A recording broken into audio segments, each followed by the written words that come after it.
تو ایک بہت بڑا اشتہار لکھا ہوا تھا، 20 تراویح ثابت کرنے والے کو 5 لاکھ روپے انعام۔ کہ کس قدر بے وقوفی ہے اور کس قدر احمقانہ یہ امت کی باتیں ہیں کہ 20 تراویح، سینکڑوں سال سے امت کا عمل 20 تراویح آ رہا ہے۔ تراویح کا نام جو پڑھا مجھے یوں لگتا ہے کہ اہل مکہ، یعنی اہل مکہ جو تھے نا، وہ 4 تراویح پڑھ کے ایک طواف کرتے تھے، تو وہ آرام کے لیے ہوتا، ترویحہ آرام، تھوڑی دیر کا آرام۔ تو 4 تراویح کے بعد ایک طواف کرتے تھے، وہ چھوٹا سا طواف 10 منٹ میں ختم ہو جاتا تھا، اور پھر 4 تراویح پڑھتے تھے، پھر طواف کرتے تھے، پھر 4 پڑھتے تھے، پھر طواف کرتے تھے۔ یہ صحابہ کے تھوڑے بعد کے دور کی بات۔ تو مدینے والوں کو پتہ چلا کہ مکے والے تو یہ کرتے ہیں، وہ کہنے لگے اساں کی کریے؟ انہوں نے کہا اسی 40 تراویح پڑھیں گے، 40 رکعت۔ وہ 40 رکعت پڑھتے تھے۔ تو نوافل میں کوئی سختی نہیں کہ بھائی 8 سے زیادہ نہیں پڑھنی، بدعت ہو جائے گی، اور 20 پڑھنا بدعت ہے، یہ سب جہالت کی بات ہے۔ اور یہ 8 پڑھ رہے ہیں یہ غلط ہے، یہ بھی حماقت کی بات ہے۔ جو صحیح حدیث سے دلیل پکڑ کے کوئی عمل کرتا ہو تو بھائیو اس سے بحث نہ کیا کرو، مناظرہ نہ کیا کرو، یہ بہت نادانی والی بات۔ اور امت کا خلق لاکھوں کروڑوں انسانوں کا ایک عمل پہ جمع ہونا، یہ بذات خود اس کی طاقت کی ایک دلیل۔ اور حرمین جب سے میرے رب نے حضرت عمر نے 20 رکعت شروع کی، آج تک وہاں بھی ساری مساجد میں 8 رکعت تراویح ہوتی ہے، لیکن حرمین کی مسجد میں 20 رکعت، ادھر بھی ادھر بھی۔ اور یہ جو وہ وہاں ختم قرآن پہ دعا نہیں مانگی جاتی، یہ کس کا عمل ہے؟ حضرت عثمان کا۔ حضرت عثمان نے اپنے دور خلافت میں تراویح پڑھانے والے سے کہا جب قرآن ختم کرو تو دعا کرنا۔ وہ کہنے لگے جی کیا دعا کروں؟ کہ جو تیرے دل میں آیا کرنا۔ تو ختم قرآن کی رات تراویح کی آخری رکعت میں من الجنت والناس کے بعد دعا کے لیے ہاتھ اٹھانا، یہ حضرت عثمان رضی اللہ تعالیٰ عنہ نے اس کو زندہ فرمایا۔ اور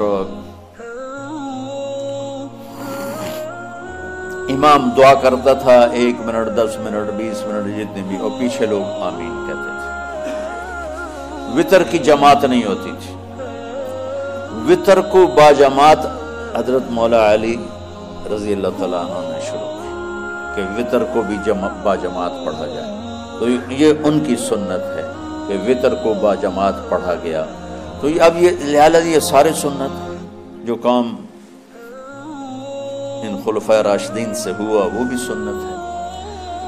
تو اللہ نے ہمیں ایک عبادت دے دی کہ میرا قرآن پڑھو اور سنو۔ پہلی امتوں کو تراویح کیوں نہیں تھی یا قیام اللیل کیوں نہیں تھا؟ کہ ان کو اپنی کتاب یاد ہی نہیں ہوتی تھی، وہ اپنی کتاب کے حافظ نہیں ہوتے تھے، وہ اپنی کتاب یاد ہی نہیں کر سکتے تھے، صرف نبی کو یاد ہوتی تھی۔ اللہ نے ہمارے لیے کتنا آسان کر دیا کہ 7 سال کے یہ چھوٹے چھوٹے بچے قرآن یاد کر رہے ہیں، 70 سال کا بوڑھا قرآن یاد کر رہا ہے۔ یہیں یہ مولوی یوسف صاحب کا ساتھی تھا، یا پتہ نہیں ان سے پہلے تھا، سلمان، مولوی سلمان، آج کل امریکہ میں ہوتے ہیں، ہماری ایک شاخ چلا رہے ہیں۔ وہ شروع میں یہاں تھے، تو یہاں تراویح پڑھانے کے لیے ہمارے پاس حافظ کوئی نہیں تھا، وہ حافظ نہیں تھے، وہ صبح بیٹھ کے شام تک 1 سپارہ یاد کرتے اور رات عشاء کی نماز میں سنا دیتے۔ 30 دن میں قرآن یاد کر کے سنا دیا۔ مطلب یہ سنی سنائی بات نہیں، ہمارے اسی حسنین، اسی ممبر اور محراب کی بات ہے کہ یہیں اسی مسجد میں انہوں نے صبح سے مغرب تک یاد کرتے تھے اور پھر عشاء میں کھڑے ہو کے سنا دیتے تھے۔ پیچھے ہوتے تھے لقمہ کوئی دینے والا شاید، لیکن بہت خوبصورت پڑھ کے 1 دن میں یاد کر کے سنا دیا۔ اور ایک مجھے نام بھول گیا، 3 دن میں قرآن یاد کیا، 10 سپارے ایک دن میں یاد کیے، 10 دوسرے دن میں یاد کیے، 10 تیسرے دن میں یاد کیے۔ وَلَقَدْ يَسَّرْنَاهُ لِلذِّكْرِ وَلَقَدْ يَسَّرْنَا الْقُرْآنَ لِلذِّكْرِ فَهَلْ مِن مُدَّكِرٍ۔ تو اللہ تعالیٰ نے اس کو نصیحت کے لیے بھی آسان کیا ہے اور یاد کرنے کے لیے بھی آسان کیا ہے۔ کوئی کتاب پہلے یاد نہیں ہوتی تھی کسی کو، ماشاءاللہ تم میں کتنے حفاظ بیٹھے ہیں اللہ کے فضل سے۔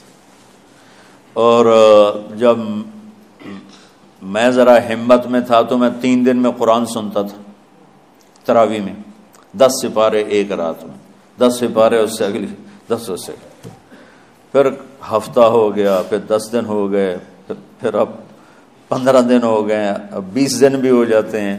شروع میں 3 دن میں، اور یہی ہمارے مدرسے کے بچے جو مجھے سناتے تھے اور ماشاءاللہ کہیں نہیں اٹکتے تھے۔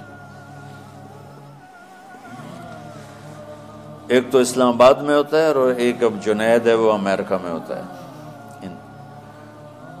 تو اللہ تعالیٰ نے اس طرح اور کراچی میں اشعار لگے ہوتے ہیں، 10 دن میں قرآن ختم، 1 ہفتے میں قرآن ختم، یہ وہاں اشتہار لگے ہوتے ہیں، بھئی آپ ہمارے پاس آ کے تراویح پڑھیں، ہم ہفتے میں قرآن ختم کر دیں۔ ٹھیک ہے، تو اللہ نے ہمیں رات کی نماز عطا فرمائی، اور چونکہ یہ ایک مشقت ہے تو میرے نبی نے کہا یہ رات کی نماز کے ہر سجدے پر 1500 نیکی لکھی جاتی، 1500 نیکی لکھی جاتی، اور اللہ تعالیٰ ہر سجدے پر جنت میں ایک محل بناتا ہے جس کے 60,000 سونے چاندی کے دروازے ہوتے ہیں،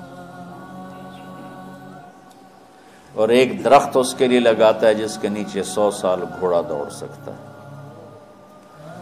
تو رمضان کا اہتمام آپ رجب سے شروع فرما دیتے تھے، جس کو ہم آج صلاۃ التراویح کہتے ہیں۔ میرے نبی کے زمانے میں اسے قیام اللیل کہا جاتا تھا۔ تراویح کا نام کب پڑا اس کا تو مجھے پتہ نہیں، کہیں نہ کہیں لکھا ہوگا، لیکن صحابہ کے دور میں اس نماز کا نام تھا قیام اللیل۔ اس لیے حضرت عائشہ رضی اللہ تعالیٰ عنہ کی روایت ہے جس سے 8 رکعت والے حضرات استدلال کرتے ہیں کہ رمضان اور غیر رمضان میں، اس کو امام بخاری نے قیام اللیل کا ہی عنوان دیا ہے، آپ نے 11 رکعت سے زیادہ نماز نہیں پڑھی۔ ایک ضعیف روایت میں ہے کہ آپ نے 3 دن پڑھائی نماز، یہ تو صحیح روایت ہے۔ کتنی رکعت پڑھائی؟ تو ایک ضعیف روایت میں ہے کہ 20 رکعت پڑھائی۔ اچھا، ضعیف روایت سے عبادت ثابت نہیں ہو سکتی حکم شرعی۔ تو جب حضرت عمر رضی اللہ تعالیٰ عنہ نے سب کو، اب میرے نبی کے دور میں 3 دن کے بعد آپ تو آئے نہیں کہ کہیں فرض نہ ہو جائے، تو صحابہ اپنے طور پر قرآن سنتے تھے ٹولیوں میں۔